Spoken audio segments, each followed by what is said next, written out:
Todd, thank you so much for joining me today on the podcast. Tell everybody who you are and what you do for a living. Hey, thank you for having me with you as well. My name is Todd Fox, and I run a security company that basically provides protection to high-profile people, celebrities, executives, dignitaries, people like that. Very cool. So, what kind of got you started on this career path of being in executive protection and doing all the things that you've done? I was in the Marine Corps, and I was stationed at Camp Pendleton, and really close to Camp Pendleton is a place called Mexico. And I got pulled in for some side jobs as a translator, and ended up meeting some people in the entertainment industry. And long story short, I ended up working for Guy Ritchie and Madonna, and then it exploded. So natural progression. Very cool. That it sounds like you've probably been a lot of interesting places and met a lot of interesting people. A few, good and bad. I bet so.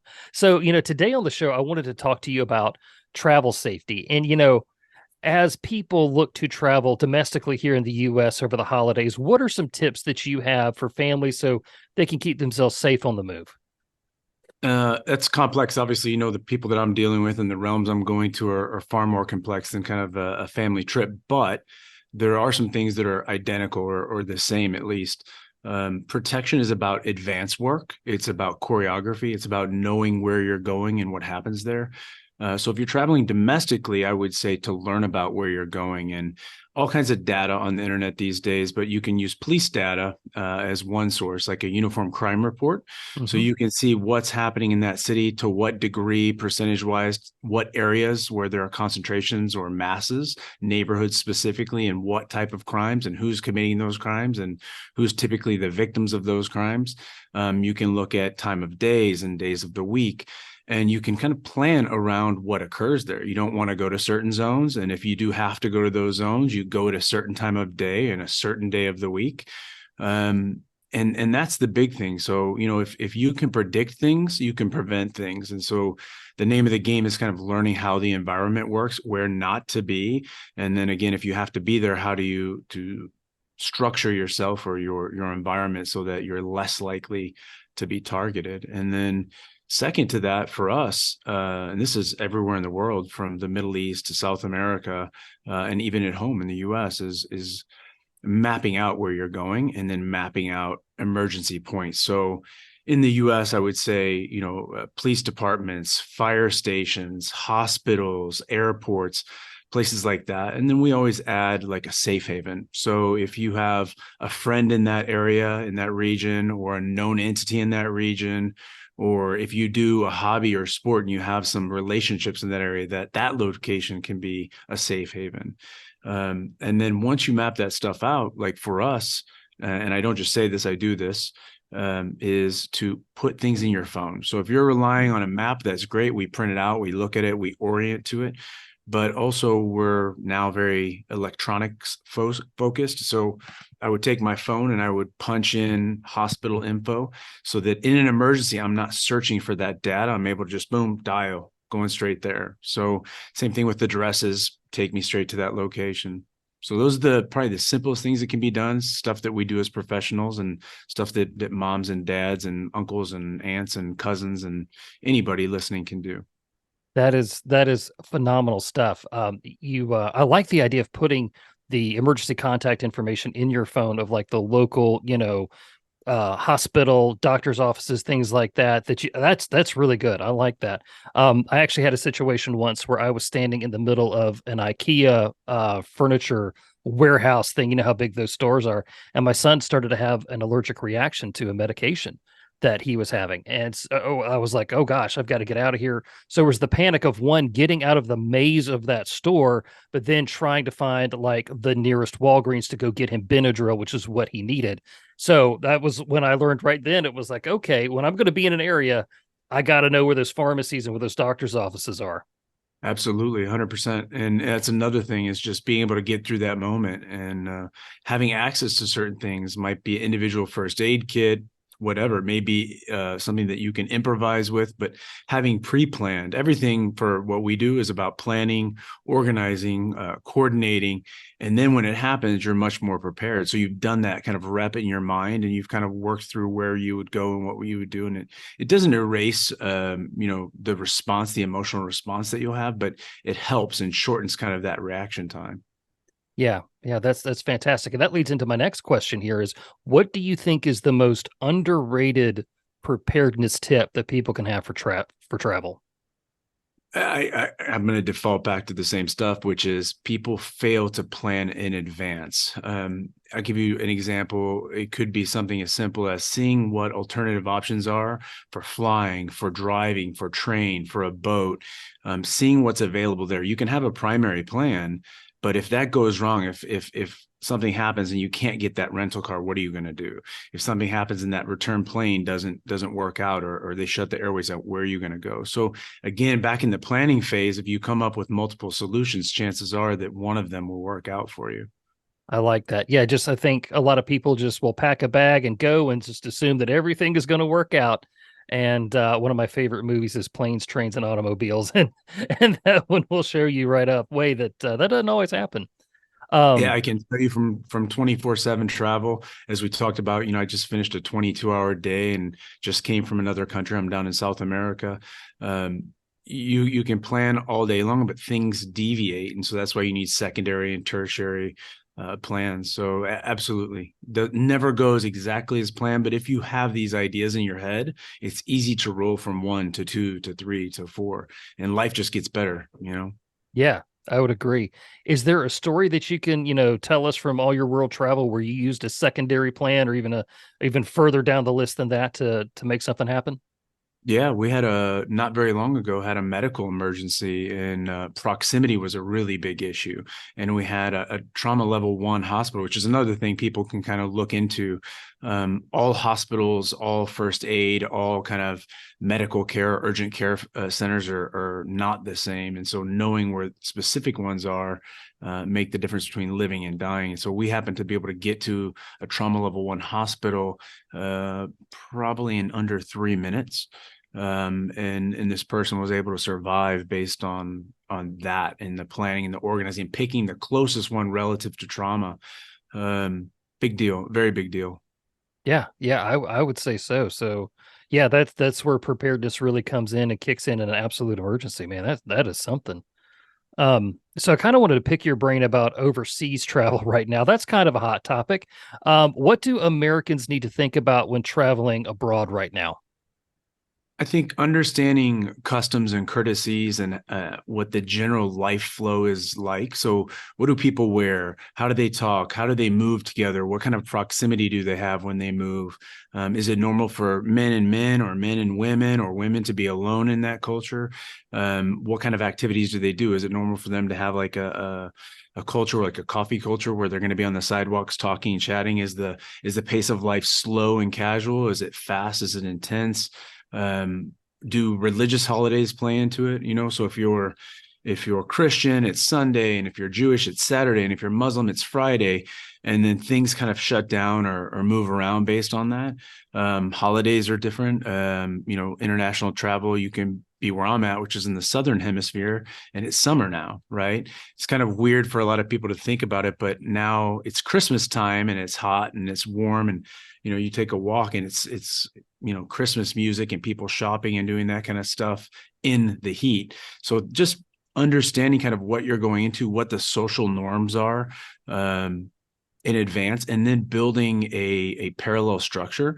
So even if you don't know people in that country, let's say you have a hobby, whatever it is, you can find a network there, whether it's online in advance or through local contacts. And then you structure that so that you have that support network available to you. And those people can tell you what's normal. How do people dress? How do they interact? And those factors really come down to being able to live in a place and blend into an environment. And everybody talks about that, but doing it's not as easy, especially for Americans, because we're so in your face, and we're so out there, and it's so easy to see us. If anywhere you go in the world, if there's an American walking around, it's very easy to see them. Yeah, that was going to be exactly how I followed up with this. Is like when we go places, people know like, oh, American, that sort of thing. So, you just gave us a lot of great information about how to blend in, how to respect the culture. But what is something else that we can do to be kind of less of a target for crime? There's one thing of not fitting in culturally, but there's another thing to be a target for a crime. What's something that we can do to kind of mitigate the risk of being a victim of a crime?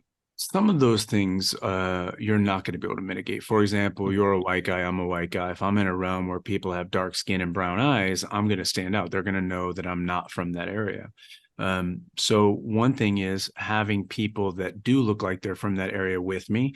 And then when I go to do things, just like I would in America, if I'm going to go to a bank or an ATM, I do it during the day and I do it in groups and things like that. Another thing is, I don't wear a lot of jewelry to begin with, but especially when I'm overseas, I don't want to have something of value. So I'm no good to anybody if I don't have anything of value. Maybe me as a person, I'm of value if kidnapping's common, where you're going to. But for the most part, they're looking for a fast, easy getaway. And so, watches, chains, things like that, bags, backpacks, purses. If I don't have that, if I don't have anything for them to take, they're probably not going to target me. So if I'm moving around, I'm not with a client. A lot of times, especially in places in Latin America where I'm at, I'm wearing flip flops and shorts and a t-shirt and no watch, and I've got a credit card and a small amount of cash stuffed in inside my waistband. So there's really nothing there if you do a quick assessment, and so that's a big factor. Also, with respect to how things flow and move, sometimes it's about making yourself look bigger, stronger than you are. And that can be just, let's say I'm by myself and I'm a white guy and I'm in a Latin market. I can be walking down a populated area and I can just kind of be standing close enough or moving close enough with them that it's not infringing upon them, but it looks like I'm with that group. And from the outside looking at that, all of a sudden I am part of that group, regardless of what reality is. So taking advantage of those particular things, um, and then having things like local cash on you instead of pulling out credit cards or instead of pulling out US dollars. What is the local currency? Understanding too kind of how weather works or how something like elevation works. Where I'm at, it's high elevation that affects how you sleep, how you digest food. Your breath, right? You're going to be short of breath because of your oxygen levels. So understanding all of that stuff in advance, like I keep kind of coming back to advancing and getting information, is critical to survival. It's critical to blending in. It's critical to kind of uh, almost conforming to your environment, because what's changing is you, not the environment. You're coming into that environment. Right. And as Americans, we traditionally expect people to conform to us, and doesn't always work that way. Right. You make a lot of good points about understanding the culture, understanding the flow of life. If I know somebody who is from an area that I'm going to, what kind of conversation can I have with them to better understand what to expect when I get there? A day in the life. What's a day in the life like for the average person, wherever that is? What do most people do? When do they get up? Where do they go to? As Americans, we tend to work a lot. So we work long days. We start early, we finish late. And sadly, a lot of times family comes second. It's the work, Mhm. work, work, and then we see the kids a little bit at night and maybe on the weekends. A lot of cultures outside of the U.S. are not like that. In the Middle East and in South America, it's very family focused. There are a lot of breaks throughout the day. Things move slower, and the focus on work is not there. So I would start to talk about how the days work. What are the people interested in generally? You also have to know what your source is, because if your friend or your contact in that area is from, let's say, lower socioeconomic group, that's what they're giving you. They're giving you the temperature, the Sure. metric for that realm. So if you can pull from multiples, and in particular the middle offers the best amount of information and the type of information, because they tend to be able to go up and down both. Whereas if I'm dealing with the Four Seasons and billionaire clients, I don't want to talk to the guy at the very bottom unless I'm trying to understand, the bad areas that I have to deal with. So, again, kind of getting back to what is a normal day like? What kind of activities do you do? Does everybody eat at home together? Do they take a break at lunch? Do they go out at night? Do most people have cars? Do they ride bikes? If you think about a safe place like Holland, everybody is on bikes. An average person owns two bikes, and everywhere you go are bikes. So having a car is not normal. Having, to drive from point A to point B is not normal. Those are the things I'd be talking to them about. What are you doing? Where are you going? What do you do for fun? And another thing that I think is massive is watching movies in that indigenous language, listening to their music, having some frame of reference for whatever pop culture is, being able to sing a song in that language, or be able to reference something that will connect you to that person, right? If you are out somewhere and you need some type of help and you have some way to break the ice and you have some way to connect to that human, the chance of them helping you is much higher. So those are the things that I would be gleaning from a contact, right? Like, what are people listening to? What are they watching? How does the sense of humor work there? Is it a dry sense of humor like a British style, or is it slapstick American style, or is it something in between? Do they not talk about sex? Do they joke about sex? Do they like this style or that style? How does it move? And that's really where that local relationship, that local contact is massive. If you start to be able to glean those pieces of information and feel what it's like in that culture before you even get there, like we're talking right now on Zoom, you can do the same thing with them. And let's Hmm. say, I'm a martial arts guy and jujitsu is a big thing for me. If I have contacts in another country, like a jujitsu guy, hey, I'm coming to train and this is what I'm doing there and blah, blah, blah. Now all of a sudden I can start having that conversation, that dialogue, because we have that point of connection already. I don't have to work to establish that. That's done. Hmm. Now we start talking about other things. What do you do after training? How does it work? What do you guys do on the weekend? Do you have any downtime? Can we meet up for a coffee? Can we meet up for a beer? Whatever it is that you guys would both like to do.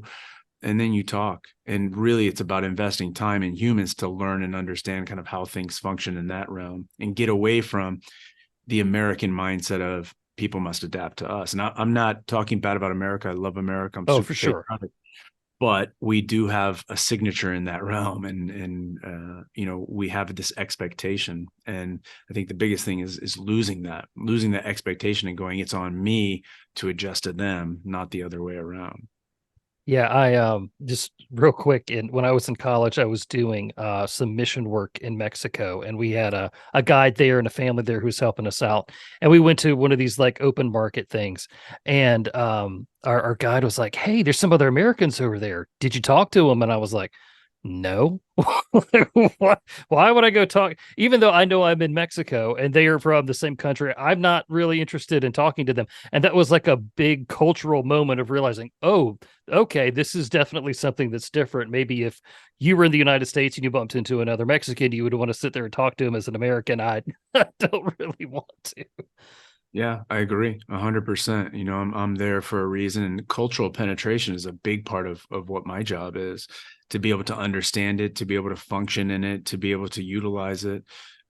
People are motivated by different things in different places, and that's not including the individuals within that particular Hmm. culture, but as a broad stroke, like Americans are very motivated by money, whether we like it or Yeah. not. It's a very Yeah. common thing.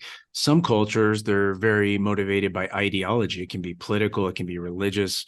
Obviously that changes as time goes along, and who the individual is. Some people, are very motivated by self and ego, and stroking their ego gets you to the next step. So it depends. It depends broadly where you're at and what kind of job you're doing and what kind of people you're around, or in this case, what kind of vacation you're taking and how many people you have with you. And families are an amazing thing, and they're a great asset, but you also have to be able to evaluate, in your family, in your group, do you have people in an emergency that are going to be an asset and be able to help you? Or is it the fact you have really young kids, for example, and that's going to take time and energy, and you're going to have to do the task for them in an emergency? They can't do it themselves. Or you have somebody very old and they can't move very fast. So there's a zero chance of you moving fast in an emergency because you got to care for them. So all these factors, I think, play into your planning, but most of it comes down to planning and building some type of parallel network or parallel structure when you're going to a different place, whether it's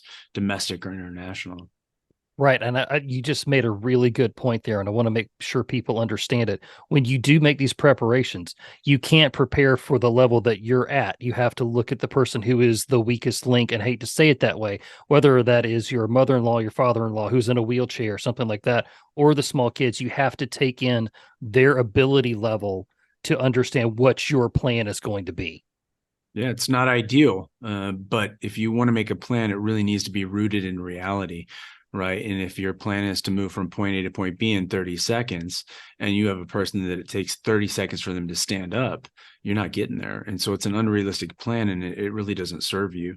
And a lot of times, at least in the civilian markets, I see that's where the plan actually fails to come to life. It's dead in the water. As soon as that little bit of reality sets in, all of their plan is falling apart. So I think it's a big factor.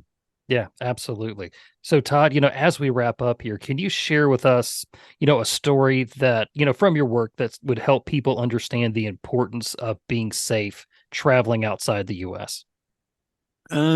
Yeah, probably if I stick to the theme of building relationships and kind of understanding what goes on in places, and then taking keys from people you've built a relationship with. I had a client do some charity work in the Middle East, and I had built a relationship with a young kid who had asked for stuff outside and joke with him, play with him, kick the soccer ball around with him.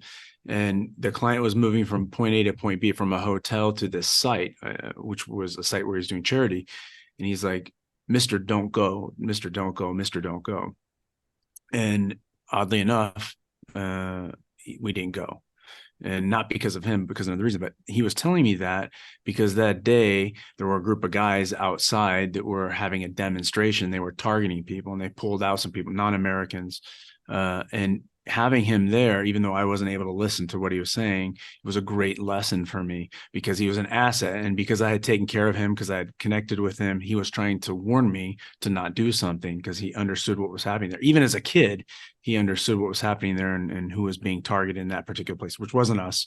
But that kind of stuff is huge, being able to not just build that network, but then rely upon that network when you have to, because as much as we want to be self-sufficient, a lot of times we need other people to help us, to lead us, to guide us, to provide us information. And those kind of things for me are eye-awakening when I find out that night what that kid was really telling me without telling me. Yeah, man, that is something. That is amazing. Well, Todd, thank you so much for talking with me today. Where can people find out more about you, your books, and tour protection? So the easiest way is probably my personal website, which is toddafox.com. If people wanted to see our business, we list our celebrity clients. We don't list any of our executives or dignitaries just because of our non-disclosure agreements. Tourprotection.com. And then there's a small Instagram account as well at Tour Training. And if anybody wants any information or needs anything, books are available on Apple and Amazon and everywhere people get books, both paperback and ebooks. So, Hey, man, I appreciate it. I hope that you have a great Christmas season and that you are safe in your next big trip, bud. thank you. Merry Christmas to you and yours.